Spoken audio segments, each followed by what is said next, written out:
और जो सुख में सुमिरन करे तो दुख काहे को। दुख में अगर परमात्मा को याद करते हो, उसी प्रकार अगर सुख में भी याद करो तो दुख आएगा ही।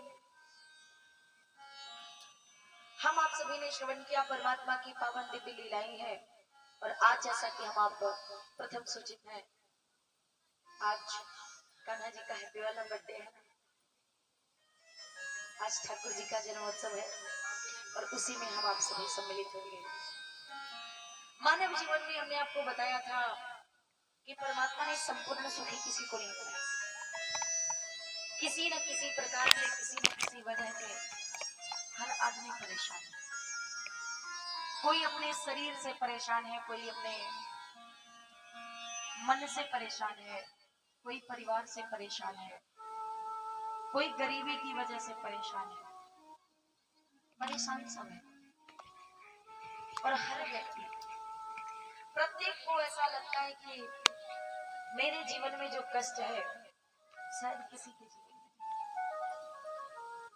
सुना होगा बहुतों के मुझे, हम है सहते हैं जो, हाँ एक हम ही थे जो हमने ये समय व्यतीत कर लिया। गरीब हो, हर व्यक्ति, सबके अंदर बस यही कि अब मतलब जो सिचुएशन हमारे सामने है ना, हम ही जानते हैं। जो समस्या हमारे सामने है सिर्फ हम जानते हैं और इसे कोई नहीं समझ सकता। पर बात यह है, असलियत यह है कि हर आदमी के सामने अपनी अपनी अलग अलग समस्या है। जो व्यक्ति जैसा है, जिसकी जैसी क्षमता है, जिंदगी खेलती भी उन्हीं के साथ है जो खिलाड़ी दमदार होता है। जो खिलाड़ी नहीं है उसके साथ क्या खेला। अगर आपके जीवन में भी विषम परिस्थितियां चल रही हैं, अगर जीवन में कुछ ऐसा चल रहा है कि जो आप नहीं चाहते हैं, तो परेशान मत होइए, प्रसन्न हो जाइए, क्योंकि आपकी जिंदगी में परमात्मा को भी इंटरेस्ट है। तभी तो उसने इतना कुछ आपके जीवन में किया। परेशान इस दुनिया में प्रत्येक व्यक्ति है, ऐसा कोई नहीं है जो सुखी हो। अपनी अपनी जगह पर हर व्यक्ति परेशान है। कोई व्यक्ति, किसी को भगवान ने इतना गरीब बनाया है कि उसके घर में ऐसी व्यवस्था नहीं है, सुबह शाम चीनी की व्यवस्था नहीं कर पा रहे हैं जो चाय बना कर पिए। यकीन मानिए बहुत लोग ऐसे हैं। शक्कर की व्यवस्था नहीं है जो चाय बने सुबह शाम। और बहुत लोग ऐसे हैं कि हर चीज की व्यवस्था है। फ्रिज खोल के देखी जाए, मेज पर देखा जाए तो रसगुल्ला छेना सब रखे हैं, पर डायबिटीज आउट ऑफ कंट्रोल चल रही है। बात यह है कि ना वो खा सकते हो ना वो खा सकते हैं। एक है तब भी नहीं खा सकता और एक खा सकता है पर है ही नहीं तो खाएगा। दिया तो किसी को बहुत कुछ और नहीं दिया तो किसी को कुछ नहीं। अपनी अपनी जगह पर, अपनी अपनी स्थिति में, अपनी अपनी परिस्थितियों में सब परेशान है। किसी को कोई दुख है, किसी को कोई दुख है। कोई व्यक्ति कितना भी खुश रहता हो, कितना भी प्रसन्न रहता हो, लेकिन अगर उसके हृदय से पूछा जाए ना, तो एक ना एक दुख उसके हृदय में। खुद हंसता है, दूसरों को हंसाता है, लेकिन वो फिर भी परेशान। कोई अकेले में भी प्रसन्न रहता है और कोई भीड़ में रहकर भी अकेला होता है। साथ में तो बहुत लोग हैं, कहने को तो तमाम भरा पूरा परिवार, बड़े लोग, साथ ही साथ भीड़ भाड़ वाला माहौल, पर देखा जाए तो अपना कोई नहीं है। असलियत यह है कि हम अकेले हैं। कोई ना कोई दुख परमात्मा ने सबको दे रखा है। थोड़े थोड़े सब दुखी, XYZ दुनिया में कोई ऐसा छोटा ही नहीं है। अरे भगवान आए, जब भगवान की जिंदगी में समस्या रही तो हम आप तो इंसान हैं। महाराज श्री शुद्ध जी भगवान ने कहा, शंकरादिक ऋषियों, एक से एक कोई भी व्यक्ति हो, हम आप सब जानते हैं कि आज हमारे आपके बीच में भगवान जी का आगमन होने वाला है। मथुरा में जो राजा थे, मथुरा नरेश महाराज उग्रसेन, इनके यहाँ भी परमात्मा ने सब कुछ दिया था, लेकिन कुछ नहीं दिया, और कुछ के बिना सब कुछ अधूरा होता है। परमात्मा ने घर तो दिया था, लेकिन घर का दिया नहीं दिया, कुल दीपक नहीं था, अर्थात संतान नहीं। और ये भी कुछ अपने कर्म होते हैं। जब मनुष्य के बहुत बड़े भाग्य होते हैं ना, कई जन्मों की पुण्य जब एकत्रित होती है, तब उसे मानव का शरीर मिलता है। बड़े भाग्य मानुष होता है। जब बड़े भाग्य होते हैं तब मनुष्य का शरीर मिलता है, और फिर उससे भी बड़े जब भाग्य होते हैं तब परिवार अच्छा मिलता है। फिर जहां पर अगर कोई कमी हो गई ना हमारे कर्मों में, हमारे पुण्यों में, तो वहीं से जीवन में मोड़ आ जाता है। पूर्व में जरूर कोई ऐसा कर्म किया है, अब ये तो नहीं पता कि क्या किया, पर कुछ तो किया है, इसलिए तो सामने ऐसी विपरीत परिस्थितियां हैं। तभी तो जिंदगी में कुछ ऐसी समस्याएं हैं। शायद ऐसा नहीं है कि उन समस्याओं का समाधान नहीं होगा। प्रत्येक समस्या का जब समस्या बनती है तो उसका समाधान भी बनता है। बस कुछ समस्याएं ऐसी होती हैं जिनका समाधान वक्त के पास होता है, कुछ प्रश्नों का उत्तर समय के पास होता है, और उन समस्याओं को जब तक समय नहीं सही आएगा तब तक हम आप नहीं सुलझा सकते। जब भगवान की कृपा होती है, कुछ माता पिता की पुण्य होती है, मानव शरीर का मिलना और उसके बाद शरीर ठीक ठाक मिलना। बाई चांस शरीर में ही कोई कमी हो जाती तो ना दिया होता परमात्मा ने कुछ। बहुत है दुनिया में ऐसे। हम आप जहां पर भी हैं परेशान मत होइए, भगवान का धन्यवाद कीजिए, परमात्मा का शुक्रिया अदा कीजिए, क्योंकि परमात्मा ने जो दिया है वो बहुतों को नसीब में नहीं है। जो हमारे पास है वो बहुतों के पास नहीं है। अगर आपके पास कच्चा मकान है तो दुखी मत होइए, क्योंकि बहुतों के नसीब में तो छत है ही नहीं, जमीन ही नहीं है उनके पास। अगर आपके पास भी कोई कमी कमजोरी है तो परेशान मत होइए, क्योंकि आपसे भी दुखी लोग इस दुनिया में हैं और वो जी रहे हैं। जब आप बाहर निकलते हैं, सड़क पर निकल कर देखिए, बहुत सी गाड़ियां आपसे आगे जा रही हैं। मतलब आप नहीं पहुंचे, बहुत लोग पहुंच गए, लेकिन कोई बात नहीं। जो आगे जा रहे हैं उन्हें देखकर परेशान मत हो, एक बार पीछे मुड़कर देखो। एक बार अगर सामने देखकर कुछ परेशानी हो रही है तो एक बार के लिए यू टर्न लीजिए, पीछे देखिए, बहुत लोग आपसे पीछे। जहां पर आप हैं वहां पर भी बहुत नहीं पहुंचे। तो परमात्मा ने जो दिया है बहुत अच्छा दिया है, बहुतों को तो इतना कुछ भी नहीं। तो ये कुछ कर्म होते हैं व्यक्ति के, शरीर का अच्छा मिलना, फिर परिवार का अच्छा मिलना, जीवन साथी का मिलना, और उसके पश्चात परमात्मा नसीब में संतान। माता पिता की पुण्य से हमें हमारा शरीर मिला है, पूर्वजों की कृपा से अच्छा परिवार, अच्छा शरीर मिला है, और ये हमारे आपके अपने कुछ कर्म होंगे जो हमें अच्छी संतान के कर्म दें। संतान नहीं थी महाराज कृष्ण के घर में, एक बार को तो परेशानी हुई, पुत्र नहीं है। फिर सोचा कोई नहीं, मेरी प्रजा ही मेरा पुत्र है। अरे परमात्मा ने पुत्र नहीं दिया तो क्या हुआ, प्रजा ही तो पुत्र है। प्रजा का पालन पोषण पुत्रवत करते हैं।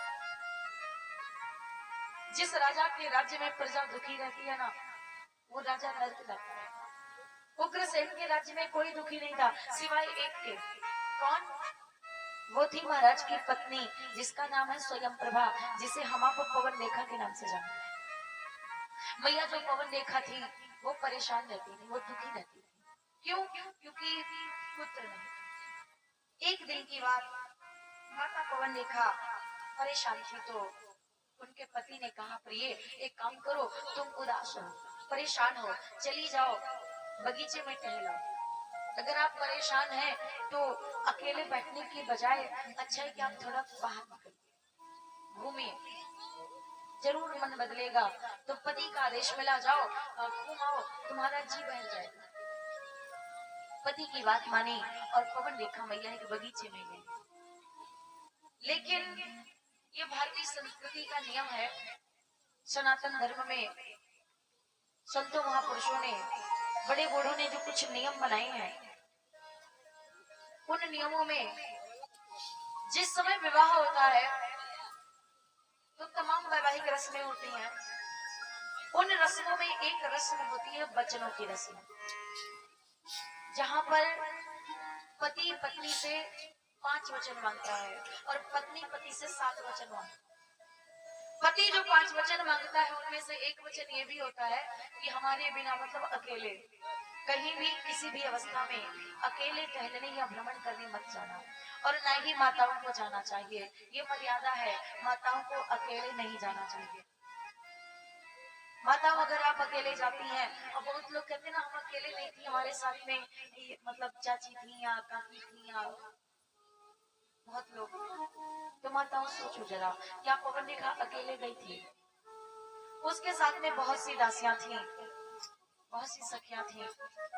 एक बगीचे में पहुंची, द्रुमलिक नाम के एक नीच दुष्ट राक्षस ने जिस समय पवन रेखा को देखा तो उसने अपने माया के बल के द्वारा, मायावी राक्षस था, बड़ी तेज की आंधी बुलाई। जब वो आंधी आई, रानी जी के साथ में जो सखियां थी, जो सहेलियां थी, कोई इधर गई कोई उधर गई, रानी जी अकेली बची। अकेली जब बची तो सखियों का नाम ले लेकर के सबको बुलाने लगी। अरे सखियों, कहाँ हो तुम लोग? नाम ले लेकर के पुकार रही थी। द्रुमलिक ने महाराज उग्रसेन का वेश बनाया और उग्रसेन के वेश में पवन रेखा के पास में। पवन रेखा ने देखा तो धोखा खा गई, निवेदन किया, आप? तो कहता है हाँ। अब इन्हें क्या पता कि ये हमारे पति के भेष में कोई दूसरा है। प्रश्न किया, आपने तो मुझे अकेले भेजा था, फिर यहाँ कैसे? तो कहा क्या करूं, इतनी तेज की आंधी आई, मुझे तो डर लग गया, और मैंने सोचा कि जब मुझे डर लग रहा है तो तुम्हारा हाल क्या होगा, और मैं तुम्हारे पास चला। मतलब यह है कि इस नीच ने पतिव्रता के साथ में छल किया। एक सफेद साफ स्वच्छ वस्त्र पर इसने दाग लगा। माया समाप्त हो गई, असली भेष में आया। तो पवन रेखा ने कहा, दुष्ट, शायद तू जानता नहीं है कि एक पतिव्रता में कितनी शक्ति होती है। मैं तुझे जलाकर भस्म कर सकती हूँ। तब द्रुमलिक ने कहा, अरे पवन रेखा, मैंने तुम्हारा उपकार किया, घर जाओ, एक वीर पुत्र की माता बनोगी। मैं जानता हूँ कि तुम्हारे बच्चे नहीं हैं। घर जाओ, एक वीर पुत्र होगा, और पुत्र ऐसा होगा महान बलशाली, महान वीर योद्धा, जो मेरे जैसा ही होगा, जिसे साधारण इंसानों की तो बात क्या करूं, अगर युद्ध करने के लिए आ गया तो इंद्र भी मेरे बेटे से परास्त हो जाएगा, इंद्र मेरे बेटे से हार जाएगा। साधारण इंसानों की बात नहीं कर रहा। रही बात मेरे बेटे की, जब उसका शासन काल होगा, द्रुमलिक ने पहले ही बता दिया था। उसने कहा बाकी तो सब ठीक है, लेकिन जब मेरा बेटा बड़ा होगा, जब मेरा बेटा शासन करेगा, तब मेरे पुत्र के शासन काल में 4 लोग दुखी रहेंगे। 4 लोग दुखी रहेंगे। कौन? तो कहा ऋषि मुनि, गाय और ब्राह्मण। इतने लोगों का कल्याण नहीं होगा, बाकी सब सुखी रहेंगे। और रही बात मेरे पुत्र की, तो मेरे पुत्र को मारने के लिए स्वयं भगवान को आना पड़ेगा। जब भगवान आएंगे, भगवान के हाथों से उसका कल्याण होगा। और ऐसा बता करके द्रुमलिक वहां से चला गया। द्रुमलिक के साथ ही जो माया रूपी वो आंधी तूफान था, वो भी चला गया। सब सखियां रानी जी के पास में आई। सखियों ने देखा तो पूछा, अरे रानी जी, ये क्या हुआ? आपका बिगड़ा हुआ श्रृंगार, ये वस्त्र भी अस्त व्यस्त, क्या हुआ है? तो रानी कहती है, सखी, अब जो घटना घटित हुई थी उसके बारे में क्या बताती है? रानी ने कहा, सखी, मैं सत्य कहती हूँ, बड़ी तेज की जो आंधी आई, तुम लोगों ने मुझे अकेला छोड़ दिया, और तुम जानती हो तुम्हारे यहाँ से चले जाने के बाद हमारे साथ क्या हुआ। रानी ने कहा, ऐ मेरी बहना। रानी बोली, तुम चली गई। रानी बोली, तुम चली गई। बंदर ने मुझे बचा दिया।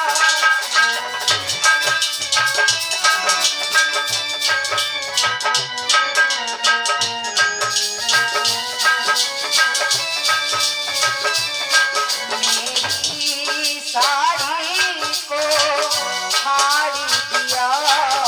मेरी साड़ी को फाड़ दिया।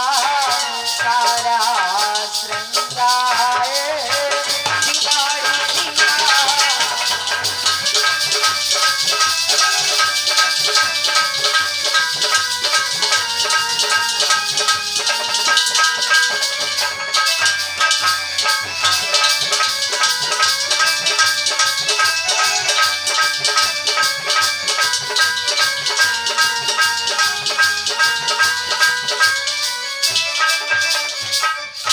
रानी ने कहा, तुम चली गई और हमें यहाँ एक बहुत बड़े बंदर ने परेशान किया। चलो वेग घर को सखी, तबीयत है हैरान। ऐ सखी, हमारी तबीयत ठीक नहीं है, घर वापस चलो। और पवन देखने के बाद किसी को नहीं तबीयत खराब। अपने पति महाराज उग्रसेन तक को नहीं बनी। समय व्यतीत हुआ।